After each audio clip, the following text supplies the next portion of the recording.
Dormammu and the Dark Dimension is no joke. He made this guy right here named Jimmy live out his whole life in a fake reality and thought that he literally could not die because he struck a bargain with Dormammu. Sister Sorrow is also back here to collect the soul of Jimmy and put it into the Soul Forge for Mephisto to control all of Earth. This is Bring On the Bad Guys Dormammu issue 1. I'm not gonna lie, Dormammu is up there with Mephisto in terms how petty he is. I'm not gonna lie, and he cannot be trustworthy. The story starts off in England in 1907, and this is supposed to be a Sanctum Sanctorum, or maybe the Sanctum Sanctorum. I'm not sure. I just don't know how he got to New York. He hears some magic stuff from his father upstairs, so he decides to go up there. When he opens up the door, he sees a bunch of assassins trying to take out his father because of this dagger you see right here, which is the Soul Forge dagger. And his family has been taking artifacts from the Carmitage, if I'm not mistaken, for centuries. Close the door, James. Get out of here. Years later in London, England in 1925, we see that James now is like a magician like Zatanna with his girlfriend right here, or like his fiance, Anguis. My apologies, Agnes. But we see that she wants to know, where's the dagger at, Jimmy? Where's it at? Darling, I can't show you that, but tonight we have to prepare to bring in Dormammu for protection. Jimmy has this book, which is a summoning book that can bring in Dormammu from the Dark Dimension to our plane of existence. Jimmy wants to do this to strike a bargain with Dormammu, and we see that Jimmy actually has like a cult following of people that want to talk to Dormammu as well. Outside of this place, wherever they're at in London, England, we actually see Sister Sorrow show up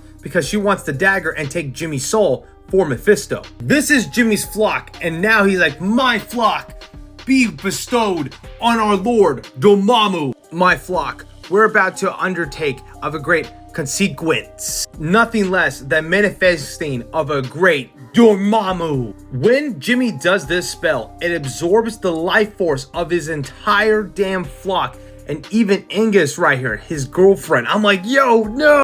And Jimmy feels bad because he actually was in love with her, because at first he just wanted Dormammu's power or be part of him, but now he's like questioning, like, did I do the right thing? Sister Sorrow actually gets the Soul Forge dagger and is like, Jimmy, where are you, Jimmy?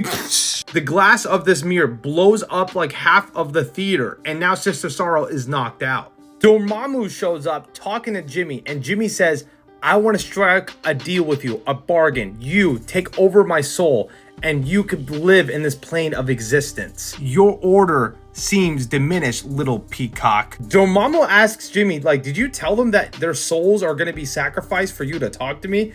And Jimmy's like, no, not really. We have business, Lord Dormammu. I wish to be protected from all harm. Jimmy now was bound to Dormammu in this plane of existence, and he had no choice. Dormammu accepts the deal, and we see that Jimmy lives his life like nothing has happened. He can't die. He's having a great time. He even has a son right here and a brand new wife. But Jimmy sees like reflections and like dark messaging of Dormammu's face on certain people, like this the boarding guy right here. They take this big blimp or this aircraft while it was storming, which is a terrible decision, and it crashes on the side of the mountain. Jimmy's whole family died, including his son, and he was the only survivor, burning in ash. When the firefighters and the military came out there to go see the situation, they see Jimmy just sitting there like this, looking like Mephisto, burning but not dying. Jimmy gets sent to a mental hospital because they find out that he cannot die. Bullets, diseases, nothing takes out Jimmy's life. Eventually, Jimmy starts talking to this lady, which was a psychiatrist, but he finds out it's Agnes, his original girlfriend, when he made that bargain with Dormammu. You can't be here. I watched you die. Later, James, Dormammu did not protect you. He pulled you into his realm, the Dark Dimension. None of this is real? No, it's not real. Come with me, Jimmy. And we see the opening, the crack of that mirror. And Dormammu knows now that Jimmy knows that he's in the Dark Dimension. They try to escape with Dormammu laughing, and you can see the mental hospital on the Dark Dimension. It looks so sick. I told you to not look back, Jimmy. Oh, thank you, Agnes.